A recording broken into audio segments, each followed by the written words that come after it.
right into our presentation, but also kind of just give a little hello to everybody out there. I'm just honored to be part of the community today, and I thank you, Nicole and Tara and Ashley, for the opportunity to spend some time with y'all today about really discussing TheraFitness and PopDoc. So there's two different companies, and we are transforming the ways you move, function, and thrive in life.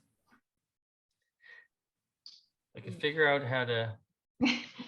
Okay. There you go. Okay. What I want to do is introduce Vicky, my partner in this venture, and she is with TheraFitness. So Vicky, take it away.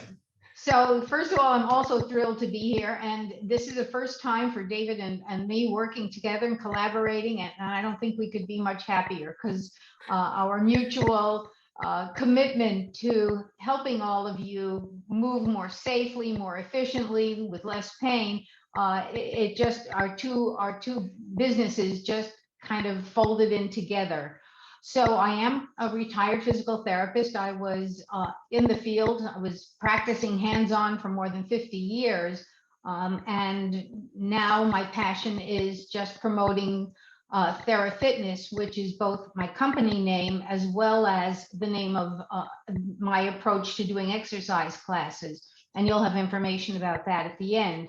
One of the things that's unique about TheraFitness and the programs I do is that I have created an ABC system of alignment, breathing, and centering. And that essentially came out of my background, not only with traditional medical training, but I also have experience with yoga, Tai Chi, yoga, Tai Chi, Pilates, Alexander and Feldenkrais techniques. So the ABCs became a really simple way to help you do your exercises, do your everyday activities a little more safely and efficiently. So that's a little bit about me and TheraFitness. So my name is David Newman. I'm a board certified orthopedic surgeon, and I've been treating people with chronic pain and restoring the anatomy of joints for over 15 years. And I created a healthcare technology company called PopDoc, and PopDoc is a musculoskeletal health and wellness platform. So musculoskeletal is having to do with the muscles, bones, and joints of the human body. And we use technology and action items to help you, the individual, feel less pain and stay more functional. So as a board certified orthopedic surgeon, I was performing a lot of surgery, and to optimize outcomes after surgery involved rehabilitation and doing the right exercises at the right time to really help you propel yourself back into society and or feeling less pain. So I'm really happy to have met Vicky recently, and she is bringing the mind-body connection through her ABC system to help complement and supplement the offerings at PopDoc. So we're going to buzz through this PowerPoint presentation pretty quickly and then open the floor to you guys, because I know this hour is really devoted to you to hopefully get your questions answered when it comes to the musculoskeletal system, or just staying active and being prudent about aging gracefully. So the objectives of this talk is really to help people understand how and why to prevent musculoskeletal injuries, to inspire, educate, empower, and train people in skills necessary for protecting and preserving their physical fitness, function, and well-being. The objectives are also to facilitate your ability to stay functionally independent, live with less pain, and to age in place. So what are some of the challenges to an aging body or to the aging body? So musculoskeletal dysfunction, which could be balance and or posture, is anything having to do with the muscles, bones, and joints that are not functioning the way you like them to. This includes joint pain, loss of balance, faltering independence. Ultimately, if you can't cook, shop, clean, take care of yourself at home, then you become less independent. There's also a loss of strength and flexibility. So your joints might become creaky and you might be not as strong as you used to be. And so you might feel weak when it comes to like having to take out the garbage or to do your gardening or whatever you might do. And there's also the challenge of a sedentary lifestyle. If you don't have the energy, you might want to spend more time on the couch or in a chair, and that is slowly just eating away at your physical fitness. So, what are some of the benefits of learning your ABCs? And this is Vicky's forte, and I'm going to let her go through this slide with you. So essentially, as I said, this came from my background in both traditional and mind-body techniques. And what I found once I created this ABC system is that when I was still working with patients, if I got them set up with the alignment, the good posture, if I had them become conscious of their breathing so that they could use it for stress reduction and giving them some energy, if I then had them center on what they were doing, in other words, just focus on what you're doing, because how often do you have accidents or injuries because your mind is one place and your body's doing something else? And if it's a matter of doing your rehabilitation or exercise program, you're more at risk of having an injury because you have not really been conscious and paying attention to what you're doing. So by introducing the idea of align, breathe, center, and then initiate your exercise or just any of your everyday activities, they become safer, more efficient. And I am going to be repeating that a lot, as we speak. The use of breathing is a big factor in stress reduction, and can even help when we're dealing with the issue of fear of falling, which happens to a lot of us as we get older. And yes, I'm an older adult now myself. You'll notice at the end of this slide is the term slow motion.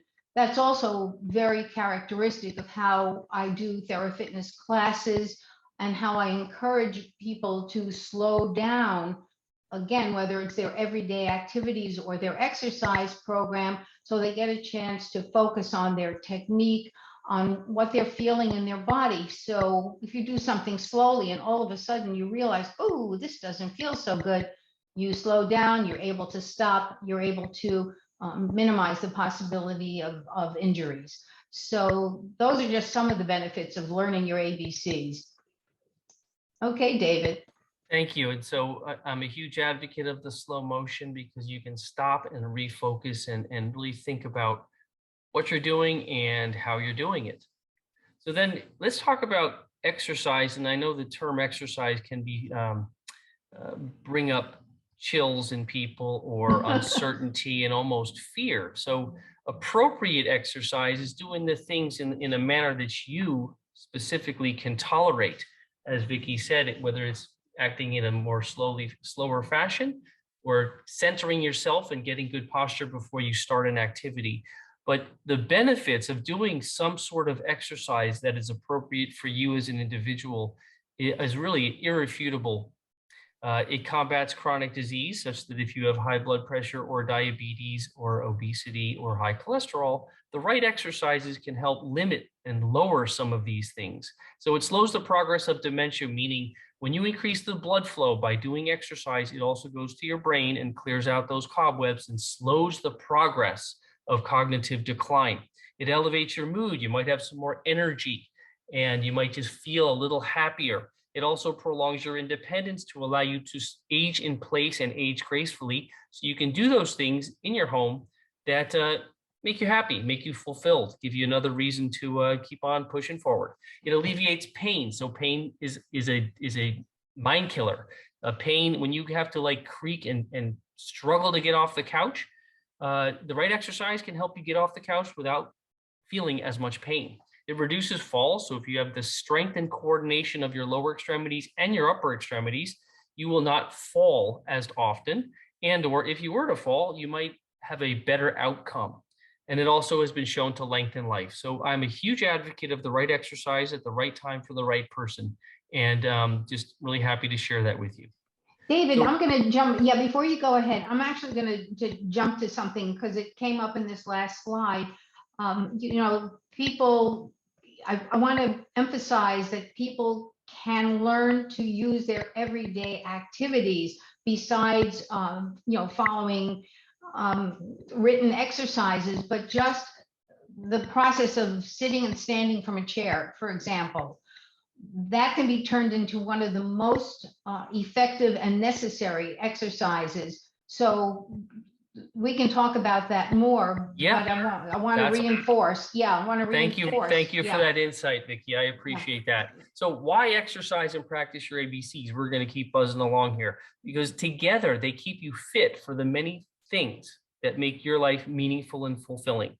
It increases your pain-free time with family and loved ones. It promotes your ability to remain functionally independent and living at home. And so you can keep smiling and aging gracefully, which is a very important part of the aging process. So we are here to help, ultimately. Vicky and I, our companies, we are providing tools to benefit the health and well-being of older adults. Our programs offer education and training that promotes safe and effective exercise and movement. Oh, look at that. Huh. Movement to propel you through your everyday life. And also the integration of the ABC into daily activities, combined with 5 to 7 minutes of regular exercise, produce a lifetime of positive results. Try it. We think you'll be happy, and that is certainly what we wish for you. So get moving, keep smiling, and we are with you. Healthier joints make happier people.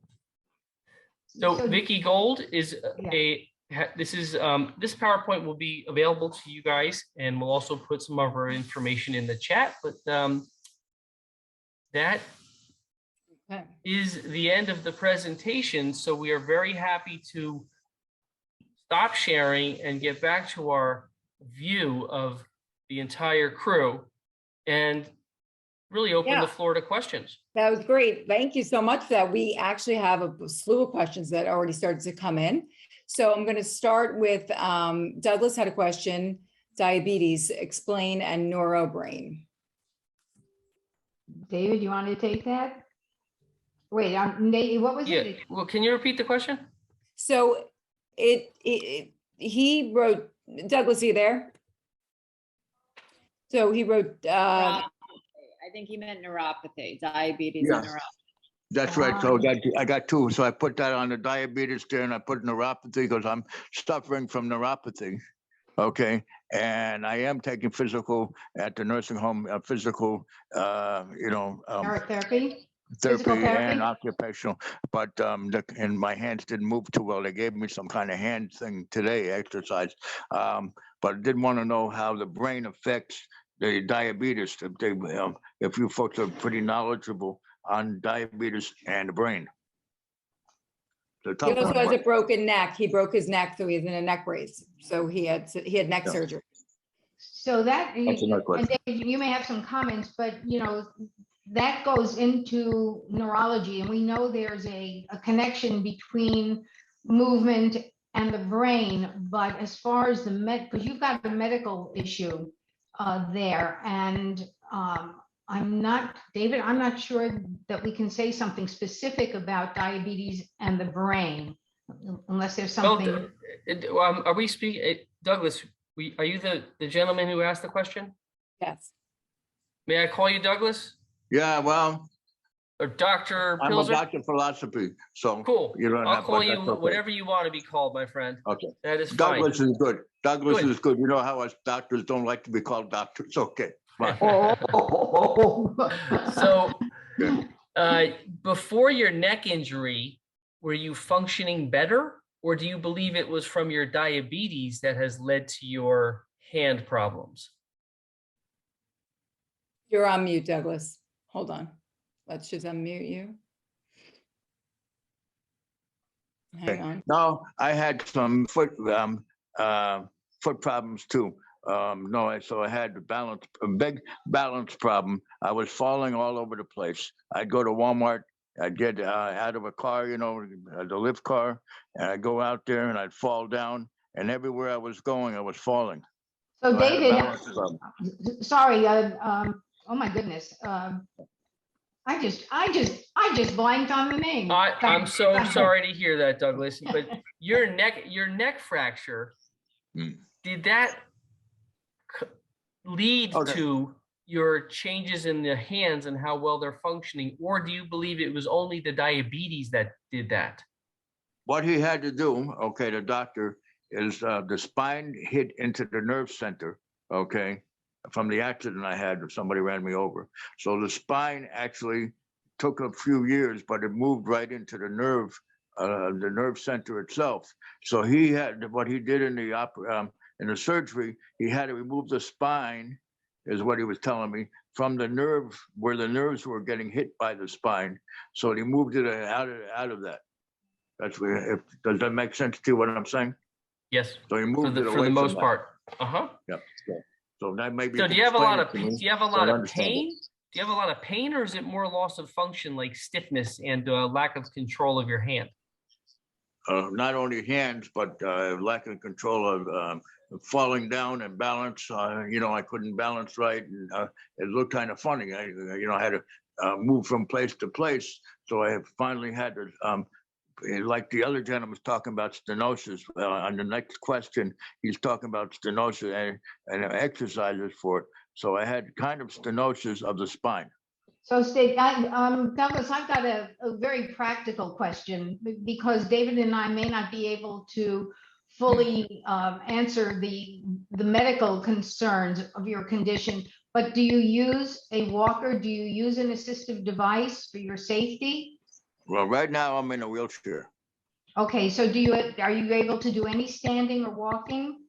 Yeah, they've been having me walk, okay, in the walker, okay, because I used to have that before. But the problem is at home, I could probably use that, but I live on the second floor without an elevator. So it sounds like you Yes, need thank you. you need some assistance for wherever you're going to be living, Yeah. to have the appropriate adaptations to whether it's a home or a room, and to use the appropriate assistive device, because you want to do, considering the pain you have, the condition you have may not be ameliorated by something we do, but you want to take the steps that are going to give you as much safety and functional independence as possible. And Well, I hope that helps a little bit. They said that, and I don't want to, I'll just make it real quick. They said physical therapy and the occupational therapy will help me get back, quite a bit. Okay, that they think. So if you We hope focus on so. physical, Yeah. We you can hope explain so. how. Can you explain to me how it works so that I understand a little bit more? That's not my area. So how physical therapy is going to help me get back into being better or so. Well, I don't believe it's only physical therapy, Douglas. I also believe that some of it has to do with lifestyle. And if you take those little steps that you can take on a daily basis, meaning not steps, physical steps, I mean steps towards getting a little more mobility, getting a little more balance, which includes, I guess, controlling your diabetes, which is not easy to do. If you can at all control your blood sugar with your diet, you stay well hydrated, you get some good rest during the day, especially after you do some exercise, and you want to reach small goals at a time. So you want to, if you're practicing your balance and you're just standing on your walker on your own and you're releasing your hands for 2 to 5 seconds as a test to your balance, of course, when you're at physical therapy.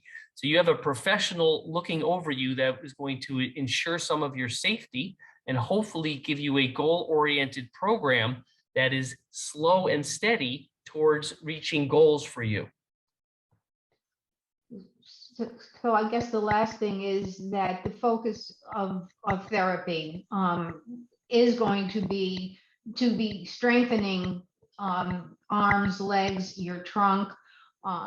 And I think what David and I would wish for you is that that you do exercises, that you do movements that increase your flexibility and your strength, even when you're not in therapy. And I think that's a point to make for everybody on the call, that throughout your day, I mean, yes, you may have specific time set aside for your therapy or your exercise program. But the other thing is to learn how to integrate strengthening and increasing flexibility throughout your day with every activity you do, whether you're reaching for something, combing your hair, whatever it is. Realize that everything you do can be directed at increasing your strength, flexibility, and function.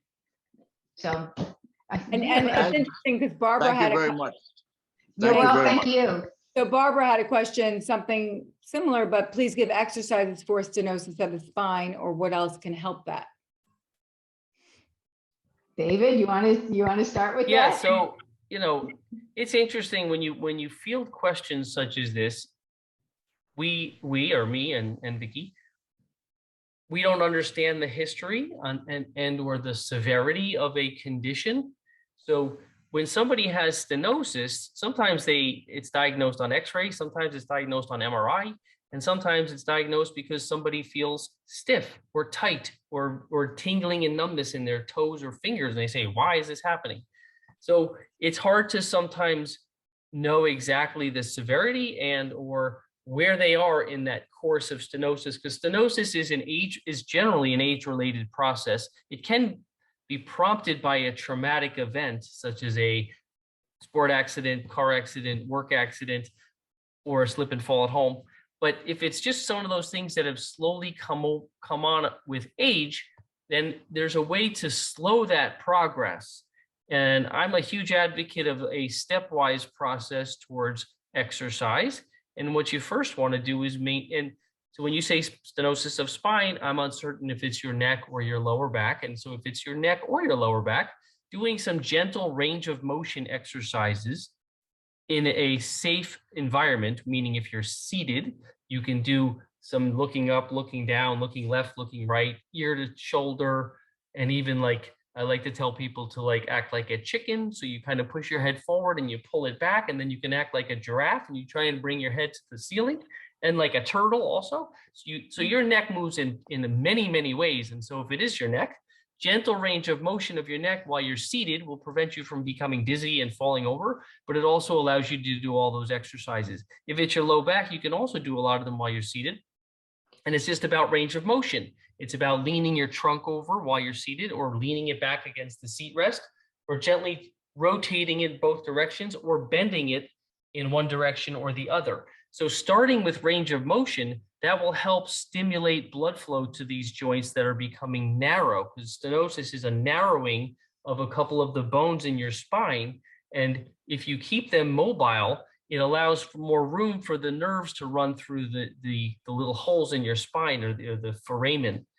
So range of motion to me is very easy yet effective at bringing blood flow to the joints to help keep them alive, because the cells in your joints need to get blood in order to get rid of their waste and to get new nutrients. So moving your joints of your neck or back with stenosis is the first step. And the second one is to strengthen the muscles around it through gentle isometrics, where the muscle's not moving, but you're pushing against your hand, let's say, and it's stimulating these muscles to fire, and it kind of wakes them up and kind of keeps them healthy. Vicky, I'm sure you have something you can add to this. Maybe? Well, just a comment about when we're doing physical therapy, usually we're encouraging people to do whatever they have to get good spinal alignment, which I can't quite demonstrate it while I'm sitting here, but it does involve having a curve in the back, having the head back on the shoulders, so you've got that good alignment. However, one of the things that happens that I've seen in patients with the spinal stenosis is that some of these ideal posture positions actually trigger more pain. So you've got to find that happy balance between having optimum erect posture and at the same time posture that minimizes your pain. So spinal stenosis is unfortunately a really tricky thing to do therapy with. And then I think I'm going to reiterate what David said, and that is that within your limitations, you still want to be doing what you can to maintain your strength, especially core conditioning. There's a very nice exercise, and you can probably all do it, even though you can't fully see me here. But if you sit on the edge of your chairs, and this is whether you have spinal stenosis or not, you place your feet, make sure your feet can hit flat on the floor, and you do this myalignment breathing centering, and you press down on the floor at the same time that you're thinking of lengthening your spine as much as you can. And you keep pressing as if you're trying to get your feet to go down to the next floor or basement if you have one. And you'll find if you maintain this, and you'll also notice the fact that I'm speaking means I'm not holding my breath. So you'll always maintain that nice, steady breathing pattern. So you're sitting, align, breathe, center, pressing down, and you'll find that the core muscles from your thigh, which isn't quite your core, but your thigh, your buttock, right through the back and the abdominal muscles, right through the head and neck. And you can do some really good core conditioning even while you're sitting in a chair. So that's what I'd like to add to, I mean, not just those of you with spinal stenosis, but it's really a great way for core conditioning. And David, I got to throw something else in since it came up, because I mentioned abdominals, and I'm wondering how many people on the call do sit-ups, and I hope it's none of you. because sit-ups, especially for those of us with any degree of osteoporosis, and I'm one of them, are very dangerous, especially to the upper spine where compression fractures tend to happen. So you want to strengthen your abdominals. The exercise I just showed you can be a very good way to do it. You can do it in standing, as long as you're doing that exaggerated lengthening and you're maintaining your breathing. You can do some great core conditioning without endangering your spine. So there. Yeah. It's a practical solution and a practical tip and suggestion, Vicki. It makes a lot of sense. And while you're trying to, lengthen your mid body and your thorax, and you're trying to bring your top of your head to the ceiling, when you pull in your belly button and you really try and pull your rib cage up, it also enhances the upward mobility of your chest, and therefore it opens your lungs up, and it can even come up to your neck as well. So Joni had a question about an essential tremor in her right thumb for years. And so Joni, essential tremor is a frustrating condition, and there's no real cure to it. And it tends to run in families. Yeah, it's called a familial tremor, Yeah. the essential tremor. I actually have one too. Yeah. It's part of my reason of leaving the surgical operating theater. But I find that for me, it helps when I just keep my joints fully mobile and conditioned and strong. So whether it's grabbing a sock and doing a lot of squeeze the sock 20 or 30 times, and we're doing putting a rubber band around your fingers and kind of opening and closing your fingers, either this way as I'm doing, kind of spreading them out, or kind of bending them down and up with a rubber band on, it really helps kind of build those small muscles, the intrinsic muscles of your hand, and might give you a slower progression of that tremor. But it unfortunately is not going to reverse it. And the medication that I was suggested to take didn't really have a much of an effect at all.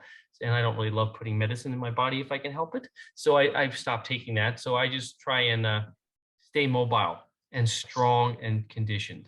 And now here, it's interesting, at the same time that we want to be staying strong and flexible, I've noticed with my own tremor that one of the things that makes it worse, of course, besides caffeinated coffee, is when you're under any kind of stress or tension or nervous. So after you've done your strengthening exercises, just being able to align, breathe, center, focus on that breath, just really get yourself in a calm state of mind and slowly go about the activity. I think you'll find that it'll give you a little more control. And yeah, it can be very awkward. My mom used to wear half her coffee. It's so just, you have our sympathy. Yeah. And I see, Becky, you've had your hand up, so I know, did you want to jump in on what they were talking about at that point? Well, what I'd like to know is, I'd walk 4 miles a day, providing it's not raining. I do a chair exercise with weights and a band. But in the last 2 months, when I'm doing my walking, halfway through it, I start having, I call them Charlie horses, but they're probably muscle spasms in my butt cheeks. And I have to stop ever so often and let it stop because it hurts so bad that I'm almost into tears. And then at night, when I go to bed, in my back, it'll draw up with like a muscle spasm, plumb toward backwards almost. And my shoulders and arms will hurt the same way. It's like muscle spasm. And I get up and eat some pickles, which help. It finally goes down, but I do take magnesium. It helps some, but it's interfering with my walking because, it gets in my butt cheeks pretty hard, and it's hard to walk. I have to stop because it puts me into tears. I was wondering, is there what would be causing this? I thank you for sharing, Becky, and I'm sorry to hear about that. But it sounds like what I was hearing was it's a fairly recent change for you, meaning it's been in the last 2 months. So prior to 2 months, you didn't have any of this going on? No, none of it. I'd have muscle spasms once in a while, but it was not in my back where it draws up or in my shoulders and arms at night. And it never was in my butt cheeks before. Mm-hmm. So, for me, it means that I'm hopeful that you are expressing this to your primary care physician regarding, maybe doing a blood test to see how your blood levels are, and or if you have any chronic medical conditions, kind of a follow-up regarding all of those or any of those. And I wonder how hydrated you are as an individual, because I think that if it is just a cramping phenomenon, that your muscles are going into spasm because they are lacking oxygen or they are lacking the nutrients that are needed, or maybe have an imbalance of the electrolytes that are involved with normal muscle function, that could be something. Those are my first 3 off the cuff things to just, consult with your primary and ask all 3 of those questions. And David, Okay. I just want to reinforce what David said, because it was a point that we had wanted to make, and that is that whenever there are possible medical conditions or anything that is concerning to you on your physical or mental condition, please do consult with the appropriate healthcare professional, whether it's your primary care. Sometimes you just need to consult with a physical therapist, but please take advantage of these professionals. David and I, can only give limited guidance in many ways.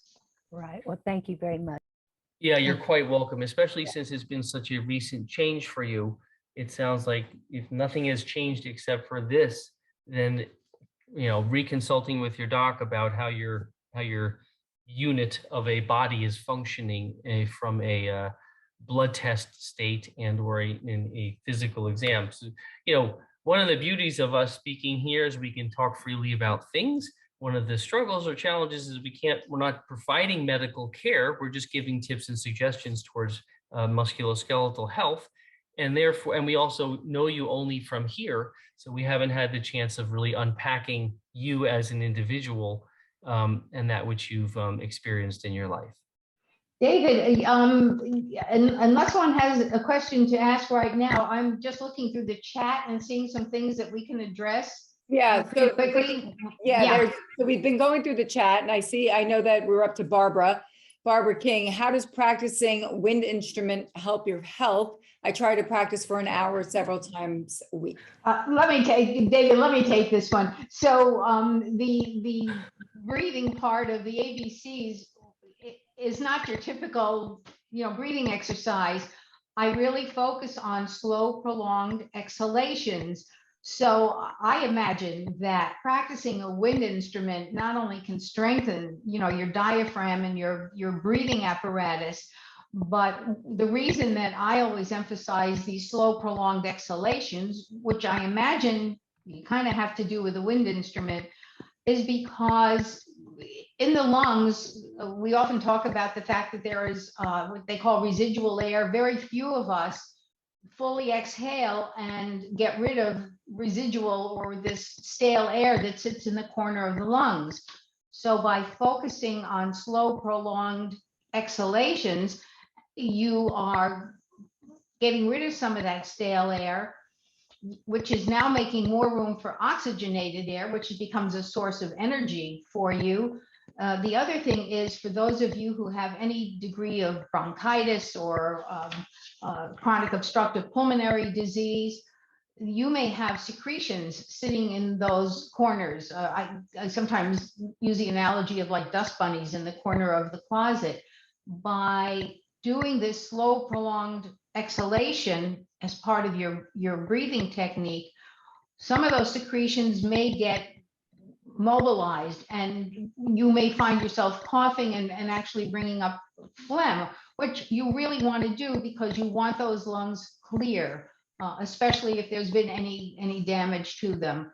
So in answer to your question, Barbara, I would say, yes, it can help. David, what do you think? I also have arthritis in my fingers, and I'm hoping that keeping playing will retard the arthritis, maybe? That's very funny because I just, I played accordion in elementary school, but I'm actually taking keyboard lessons now, and I can't believe what a difference it's making in my hands. Yes, increasing strength. I'm a whiz on the keyboard now, not on the computer keyboard, not on the piano keyboard. But anyway, I totally support you in that. Yeah, Thank strength and flexibility. So, your wind instrument playing is also keeping your respiratory muscles in shape. So that's going to help you get that oxygenation you need, because all of your cells in your body, they live on oxygen, and without oxygen, they stop living in an optimal state. So by continuing to have your circulation in a practicing your art of circulation through wind instrument playing, I think is beneficial for you. And then with your fingers, gentle but full and complete range of motion of each of the digits and even the small knuckles will help you, as well as in your wrists, moving them around in all the directions possible. I like circles in both directions. It only brings blood flow to that area to get rid of the toxins and like the stale, let's say, dust bunnies in the corner of your joints. It gets rid of those things and can bring in some fresh blood. And so when you increase, the circulatory system is wonderful because it is just that. It's a circulatory system. It's all connected. So when you do this 50 times and you increase the blood flow to your fingers, you're also increasing the blood flow to your brain, because it's all a circulatory system. So when you bring the blood flow to the tips of your fingers or the tips of your toes, you are helping get rid of the stale waste products of normal metabolism of the cells of your joints or the muscles around your joints, and you bring in new blood, so it helps keep them healthy. So keep doing what you're doing, Barbara. It sounds like you're on the right track. Okay, thank you very much. Yeah, I was actually trying to look ahead. I'm seeing the next chat comment had to do with having rotator cuff tears. Rose, yeah, this is Rose's question. Yeah, and so they're I can't speak from having had them, but I can tell you that, thank God, but I can tell you that the posture, and David, you're going to probably want to talk about some of the other ramifications, but I have to tell the story about a patient who came to my office early. She was sitting slouched in her chair, couldn't raise her arm. When I asked her what was wrong, she said, I can't raise my arm up, and this is something you can all try. Slouch in your chair, try to raise an arm up. She couldn't do it. I sat her back in her chair, put a support behind her back. had her align, breathed, supported those arms. 15 minutes later, I came back and said, tell me what your problem is again. The arm went up. So besides whatever treatment and recommendations David's going to make, I'm going to tell you posture is going to play a big part in how your shoulder and your head and your neck function. Take it, David. David, did you want Yeah, you know, so the origin of your rotator cuff tear, Rose or whomever else, whether it is something that you had traumatically occur, which means all of a sudden Car you fell accident. onto it, you know, car accident where like these forces go across your shoulder or the bones in your shoulder, that can stretch and traumatically tear the tendon, which is the rope connecting the muscle to the bone. It can tear it from the bone, whether it tears like 2 fibers or 100, even though let's say there's 100 times more than that. You know, let's for analogy purposes, if it was a traumatically induced tear, it depends on number one, how bad the tear was, and then the type of treatment you had in the first 2 months after the tear, and then how you're functioning now. So if you still can't lift your arm up and it's been 4 to 6 months, that's troublesome.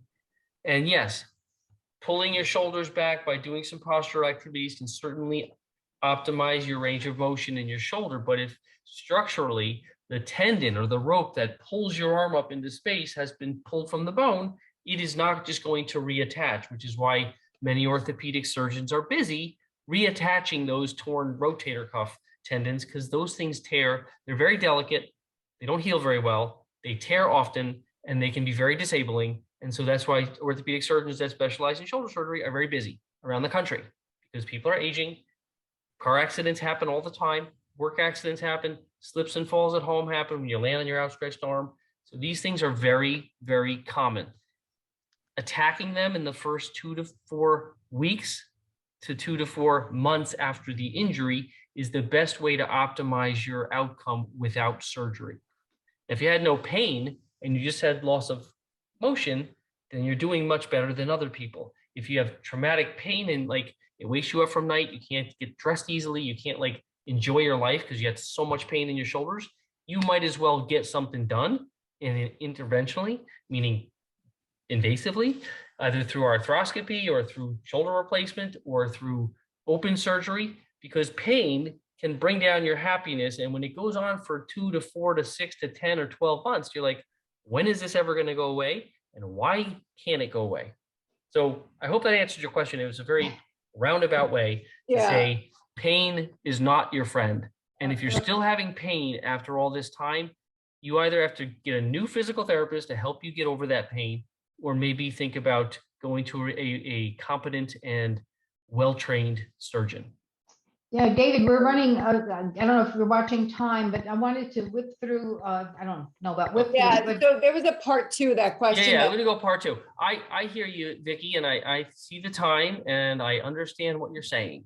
But I think that those who have put things in the chat sooner will get the answers. Yes, we'll do. Not that everyone won't, but I'm just saying. So I think when you say coxillary, I'm thinking maybe it's your coccyx, which is your tailbone, and constant pain is not great, which means almost every time you try and sit down, if you're sitting on your behind, you're going to feel that pain.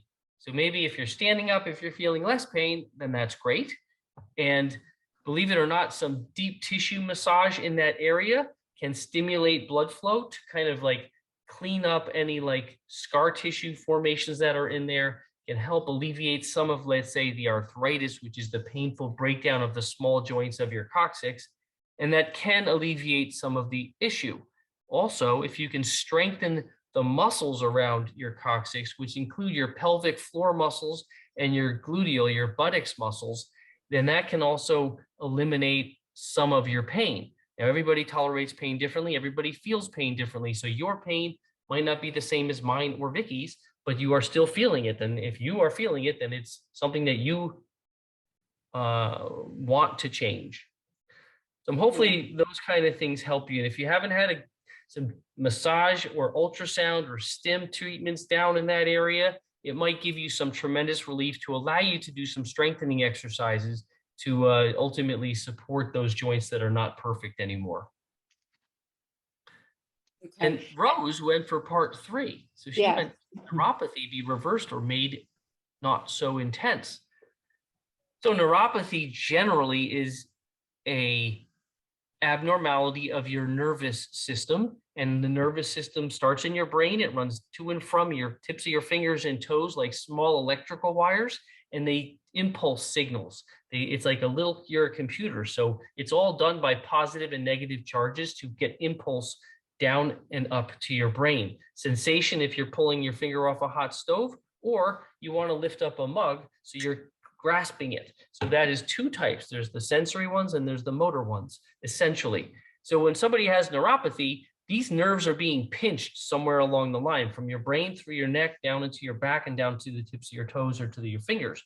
So neuropathy cannot necessarily be reversed, but it certainly can be ameliorated or made less severe by getting a good evaluation from a neurologist, and also going to a good physical therapist and or massage therapist to help. Once again, stimulating blood flow to that area will help kind of open up those channels.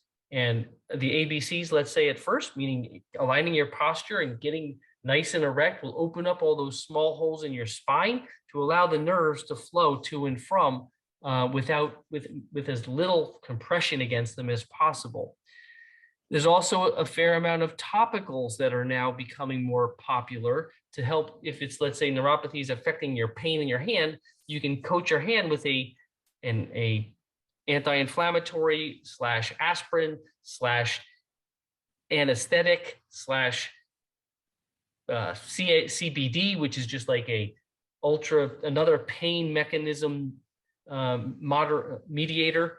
And so there's probably 6 or 7 different compounds that you can rub on your painful whatever, and then it can alter that feeling of pain. Not that it goes to root cause and prevents the pain from coming back, but it might alleviate your symptoms nicely.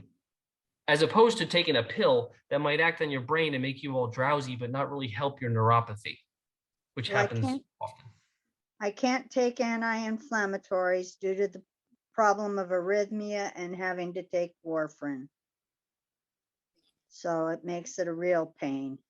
Yeah, but you can take pun something like intended. Tylenol, which should not thin your blood out. It's more of a pain reliever rather than an anti-inflammatory. And so there's some Tylenol based products that don't have any anti-inflammatories, and they're not aspirin based, so they're not going to thin your blood out. And there's also some of the topicals, like a capsaicin or a biofreeze, that could just kind of tricks your nerves into feeling no pain because they're all confused about what's been thrown at them. And if you do have less pain, you do some motion or some strengthening exercises while you don't have pain to help stabilize and strengthen some of the tissues around those areas. Well, basically it's in my feet. I can sometimes feel some things, but it's like a dull feeling. Yeah, I'm sorry to hear that. That can be very frustrating. And sometimes it's worth getting your circulation, or go to someone who deals with your blood pressure and because if there's less blood going to your feet, it can also give you that numbness and tingling feeling because you're not getting enough blood down there. So seeing your primary and saying, it's a numbness tingling thing, or is it a circulation thing, and if you have diabetes, it kind of just compounds the problem. No diabetes, and I've had Doppler. I've had Doppler done, and the blood flow is excellent. So yeah, I'm sort of like between the rock and a hard place. Have you done some controlled exercise therapy regarding the motion and strength of the small joints in your feet? No, nobody's ever recommended that. So that could be some balance stuff and some heel raises and some toe curls against a carpet or a piece of paper to kind of really stimulate those small muscles to like get some action. I find that those things can be really helpful, but it's not one of those one and done things. It's like you do them every other day for like 10 or 15 minutes every other day, and you see how it feels after 2 to 4 weeks of doing that. Okay. Yeah, So David? positive, Pat. I'm a huge advocate of crunches in place of sit-ups, and crunches to me are part of my lifestyle. But the abdominal muscles, they travel across your body like this, then they travel obliquely like this, and then they also travel straight up and down. So if you're going to do crunches, I recommend you attack all 3 of those types of muscles. So the straight up and down, the a little bit curved, and then also the quite curved, which would be like laying on your side and doing some planks of some sort, which is almost like a side crunch. And then I wouldn't forget about your lower back and behind your abdomen, because that's like a balance issue. So working on doing, let's say, a Superman pose where you lay on your stomach and you kind of be like Superman, and that stimulates your low back muscles to contract. So it kind of, you work your whole corset, which is the area around your whole midsection, and it kind of strengthens the entire round, all the way around. Vicky, I'm sure you have something to add to that. Well, my only concern, because not everybody will know the difference between a crunch and a sit-up, is what you want to be avoiding, whether it's you're talking about crunches or even when you are doing any kind of bending over activity, when you're reaching down to pick something up, you really want to be maintaining that aligned, that erect posture, even when you're bending over. So again, just what's important for those of us with any degree of osteoporosis is whatever we do, that we maintain that alignment of the spine, you bend over, and you're still maintaining it. You are avoiding the rounding of the spine. So that's all I had to add to that. You've got other questions there that I thought. So, Yeah. So the crunch can be, you gently lift you keep your back straight and you're laying on the ground, face up, and then you slowly bring your shoulders only like 2 to 4 inches off the ground, and then Head you and slowly shoulders. relax it down, head and shoulders. But your Right. head is generally looking up at the ceiling. It's not looking down here. You're not bending your neck over, because that can cause neck Right. pain. But there's also this thing called a reverse crunch. So let's say my fingers are my feet. So now you curve your behind up off the ground 2 inches or so, just really kind of stimulate those muscles, and it works the lower abdominal muscles, the rectus muscles that are down by your pelvis area. So reverse crunch and crunch work the entire rectus muscle, which is the muscle in the main center. And then if you just lift it up one shoulder when you're laying down face up, you're going to work your abdominal oblique muscles that kind of give you stability in the oblique sense. So there's plenty of alterations of the normal crunch. Variations, right. I want to Variations. know if they, Nicole Yeah. or Ashley, is there anything, any other questions? Because I do see. Yeah, so a couple I of- have, Yeah. yep, Barbara E., if you want to unmute, I see you've been very patient, your hand has been up, so if you want to unmute, we can get to your question. And then there's about 3 more questions in the chat. So Barbara Whitner, if you want to unmute. Hold on. Okay. Yep, here we go. Go ahead. There you go. Okay. Hi, doctor. If I can get back to spinal stenosis for a minute. Mine is in the lumbar spine. I have consulted a spinal surgeon from New York Presbyterian. Surgery is out of the question. He recommended that I see pain management specialists and consider epidural corticosteroid injections into L5 and S1. Okay, I have a bone spur at L5 that's impinging on the nerve root. So I had 1 set of injections. They worked like a miracle, but they only lasted 2 months. And I know I can only have it 3 times for the year. Is there anything else, like a nerve block or something else that I might try? Sure, there are, and you know, if your doctor believes that it's a bone spur touching or getting close to the nerve that's giving you your pain, but does it come with, so spinal stenosis is different than let's say, sciatica or shooting nerve pain down your leg. So when you say spinal stenosis, I'm assuming you don't really have that shooting nerve pain or the numbness and tingling traversing to your toes. Well, I did. When it was before I had the shots, it did go down my leg, and I would get terrible pain in my One ankle. leg. Left. Yeah, so one leg. So it's rare to have unilateral stenosis, or one affecting only one side of the body. And if you really have, if you think, or your doctor thinks that bone spur is the reason for your pain and the shooting pain down your leg, and he shot the injection right there and the pain went away like a miracle, but only for X amount of time, a short period of time, then it was both therapeutic and diagnostic. So it gave you therapeutic relief of your symptoms, but it also diagnosed exactly where the problem was. So if the problem comes back in a short period of time, there's really nothing except for maybe a outpatient procedure where they, if you go to a good doctor who sticks two probes in there, one of them's a camera and the other one's basically a lawnmower, and they go find that spur and they just pull it out. It takes like an hour and a half. And then you don't have, it's not like they're stabilizing an unstable joint. They're not putting a lot of metal in there or any metal in there. And if you have a good one that does that, they could give you tremendous relief. And the other option would be just to go in there with the similar instruments, but a little smaller, and burn the nerves around that area. So therefore it's called an RFA. It's called radio frequency ablation.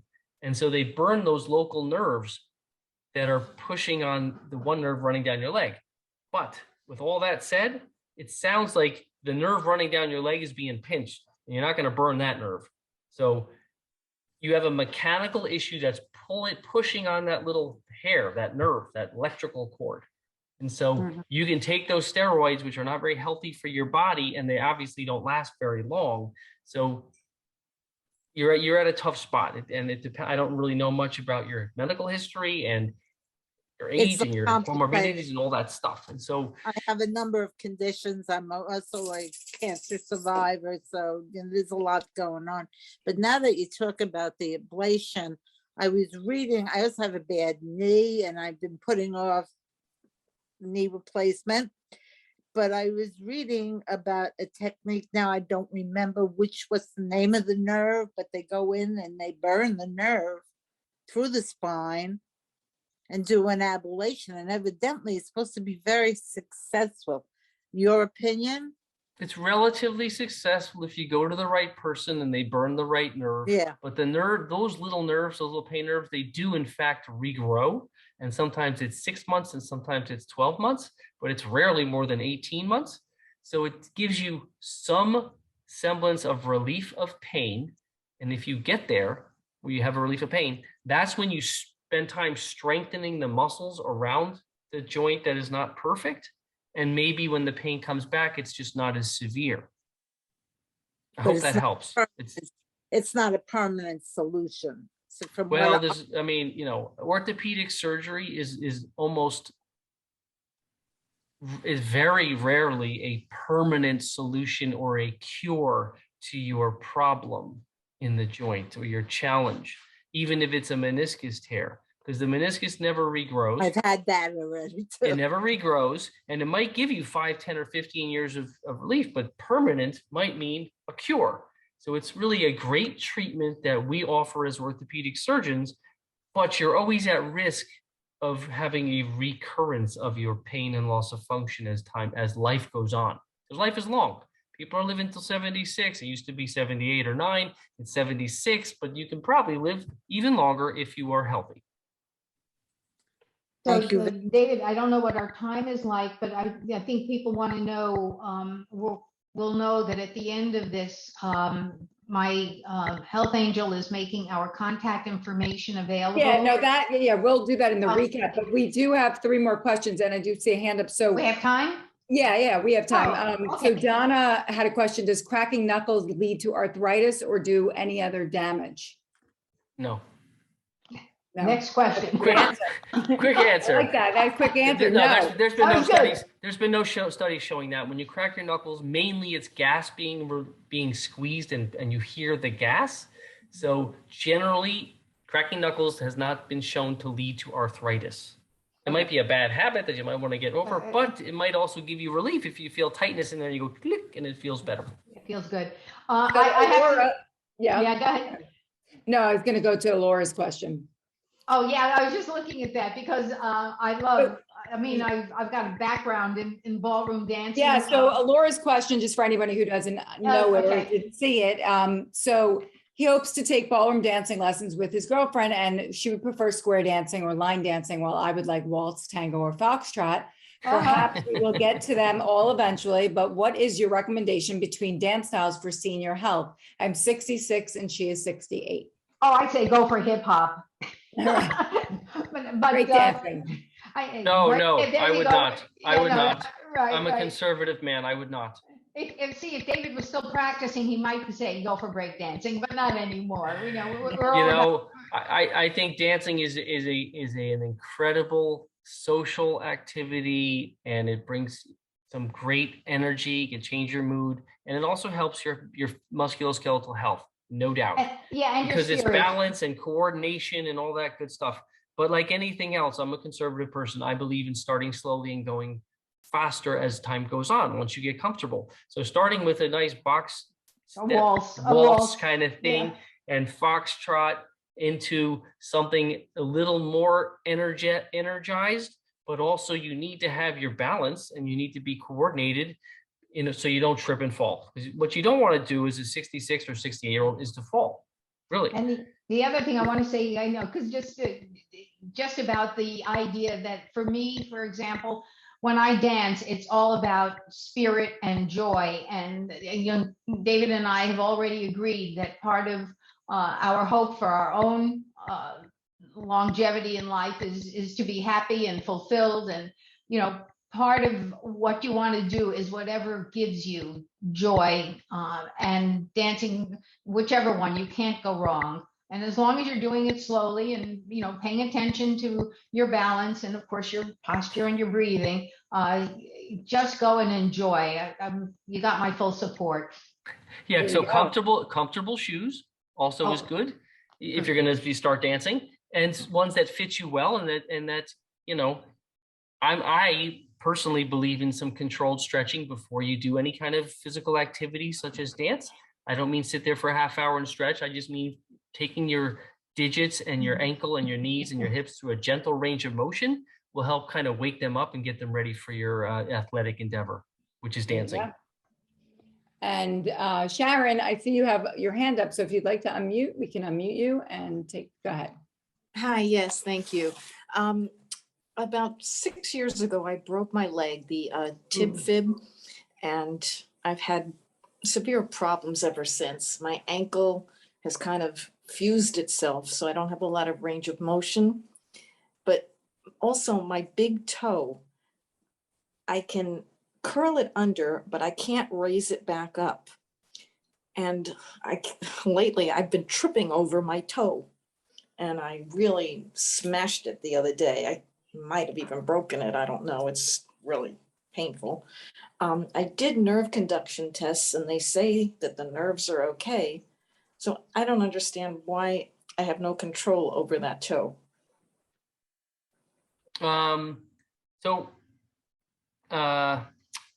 Sorry to hear about that. That has got to be frustrating because we walk with two legs, and if one of them is not working well, especially if that toe with it's like the very end of your leg is giving you your issue right now. Right. Granted, your ankle doesn't work that well, which is part of the problem, but the real problem is your toes bent over like this is what I'm hearing. Right. You can't get it straight. So if the nerves are functioning to the toe, then it's the small ropes that move the toe that are stuck in scar tissue. And it sounds like the one that pulls you down is stuck. So Yeah. it's about surgery to cut it here, to Ooh. allow it to get straight. It's an outpatient thing. It's just basically a tenotomy to allow your toe to become flat again, and that'll allow you to get into a shoe and to walk around with Well, some. It is flat, but but when I walk, sometimes it gets stuck under. And Have then you, I have you trip. have you gone to a podiatrist? Oh, I've been to so many people. So what did So they no, say? so it's interesting. So it sounds like you have a supple deformity, which means you can still get it straight. So that's Yes. great. Can you Mhm. actively move the toe? If you're like I- hanging out on a chair and it's not on the ground, can you kind I of can move it around? I curl it under, but it won't go all the way back up. So it just might be some real focused stretching of your toes, which could be just getting on your toes when you're on a Mhm. chair, just chair with bare feet. You pull, you kind of basically try and do this to your toes. Uh-huh. You know, like you kind of do that with your toes. You can use your hands to help kind of do it if you warmed it up in like a warm bath or a shower. When your toes are warm, they might be more supple, and you might be able to just slowly kind of bend it back like I'm doing with my thumb, Right. forward and back. Both this joint here at the end and Exactly, the one that's the at the one. base of your foot also, but you move them both a lot when they're warm, and that might just break up some scar tissue and release some inflammation and increase the blood down there. Because you're saying it's supple. If you said it was stuck like this, I'd say, No. well, then it's rigid, and that means you got to cut it. But you don't necessarily now. And when somebody has an arthritic ankle, like you said, it's very stiff and it might be auto fusing itself. Yes. Then that means that your mechanics in your entire leg have been altered. So potentially a orthotist or a shoe specialist can get you a rocker bottom sole to allow you to have gives you an energy assistance when you're ambulating or when you're walking. How's your knee? The opposite leg, that knee. Yeah, Now well, I- that's very yes. common. That's an overcompensation thing. So Yes. Now I wherever have your knees bone are, on bone on that one. wherever your knees are, though, still trying to maintain full motion when you're seated, meaning don't put weight on it. It's not like you're going to squat to the ground, but you're just going to, practice pulling your knee to your chest type of thing when you can, and just keeping your knees fully mobile as much as you can, even though they might hurt, will kind of keep those muscles to be in an optimal state for you. Okay. All right, thank you. Stepwise progress. Yep. Stay positive. Kind of work on your toe if that's the one that's kind of making you want to trip and fall, because you don't Yes. want to trip and fall. No. Done that already. Right. Yes. And so you know by experience that you don't want to do it again. If you can. Right. Thank you. You're quite welcome. One of the things I had hoped, I'm sorry, just real quickly, one of the things I had hoped to share was a balance exercise that may or may not be helpful for, oh my goodness, the name of the woman we just spoke with. Barbara? Barbara, yeah. Yeah, Well, hi. Sharon and Yeah. Barbara. Yeah. And that is, for balance, it may be useful for the toes as well. And that is when you are standing straight, just slowly working to shift your weight forward towards your toes. So you're keeping your erect posture, shifting your weight forward. So this is more for balance. I can't promise it'll help the toe. Shifting the weight back and just doing that very slowly, and then doing it side to side. Even for those of you who mentioned having the neuropathy on the legs, this is just a really effective way to kind of work on balance, and especially because the feet are so involved with it. There's a lot more to do with foot range of motion and flexibility and helping the feet be more effective in helping us with balance. So I just wanted to throw that in. That's a good point, Vicky.